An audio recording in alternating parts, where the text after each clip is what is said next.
Radio, c'est l'heure des petits loups. Coucou les petits loups de Clisson et des alentours. Bienvenue dans votre émission. Partons ensemble vers un monde imaginaire, plein de surprises et de fantaisie. Vos petites oreilles sont prêtes ? Alors, c'est parti. Aujourd'hui, je vais vous raconter l'histoire d'un roi qui voulait toucher la lune. Un conte caraïbe. Un roi d'antan n'en faisait qu'à sa tête. Chacun devait se plier à ses ordres, à l'instant et sans discuter. Une nuit, alors que le roi regardait à sa fenêtre, il vit la lune d'argent, traverser le ciel. Aussitôt, il voulut monter jusqu'à elle et la toucher. Bien sûr, il n'y parviendrait pas tout seul, comme ça. Il réfléchit.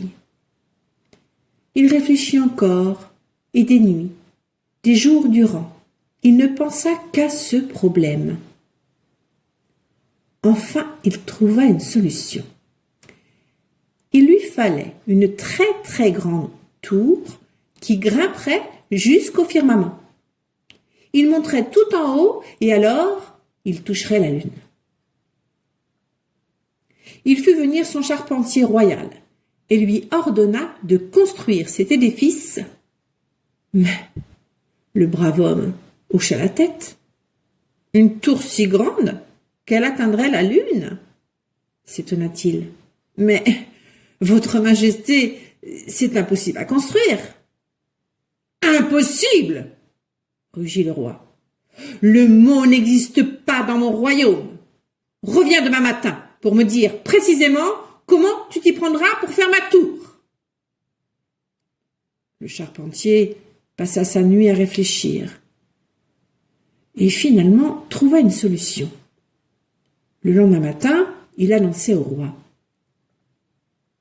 Votre Majesté, pour construire cette tour, il faudra empiler les unes sur les autres des quantités de solides commodes, de bois, des centaines, voire des milliers, jusqu'à ce qu'elles touchent le ciel. L'idée plut tant au roi qu'il donna l'ordre à ses sujets de fouiller leur maison et d'apporter au palais toutes les solides commodes de bois qu'ils y dénicheraient, à l'instant, sans discuter. Et si certains n'obéissaient pas, eh bien, la place ne manquait pas dans les prisons royales. Bien sûr, les sujets du roi s'empressèrent de lui remettre leurs commodes. Il y en eut de toutes sortes, des grosses et des petites, des sculptées et des brillantes, des peintes et d'autres en bois brut. Le charpentier et son aide se mirent au travail. Ils les empilèrent les unes sur les autres, de plus en plus haut, et en peu de temps, aux portes du palais, se dressa une grande tour. Hélas, aussi grande fut-elle, elle n'arrivait pas même aux nuages. « Fabrique d'autres commodes !» ordonna le roi au charpentier. Du bois fut vite coupé, et le charpentier, avec son aide, scia, cloua, fabriqua de nouvelles commodes. Tous deux les empilèrent les unes sur les autres au sommet de la tour, de plus en plus haut. Hélas, quand toutes les commodes eurent été utilisées, la tour n'arrivait qu'aux nuages. « Fabrique de nouvelles commodes !» ordonna le roi au charpentier. « Mais il n'y a plus de bois, votre majesté. »« Coupe tous les arbres du royaume pour en avoir !» décida le roi. Le charpentier hocha la tête. « Mais tous les arbres du royaume ?» répéta-t-il. « C'est impossible !»« Impossible !» rugit le roi. « Ai-je bien entendu ? Aurais-tu oublié que ce mot n'existe pas dans ce royaume ? Va couper tous les arbres, à l'instant, et sans discuter !» Tous les arbres du royaume furent donc coupés, les très grands, plusieurs fois centenaires, et les plus jeunes, d'un an à peine. Les arbres fruitiers, ceux en fleurs, les noisetiers, tous, sans exception, furent coupés, débités en planches et transformés en commodes, en innombrables commodes. Et elles furent empilées les unes sur les autres, de plus en plus haut. Et lorsque toutes eurent été utilisées, la tour dépassait enfin les nuages, atteignait le ciel. Le roi contempla d'un air ravi et annonça: « Le temps est venu pour moi de monter à ma très grande tour et de toucher la lune. »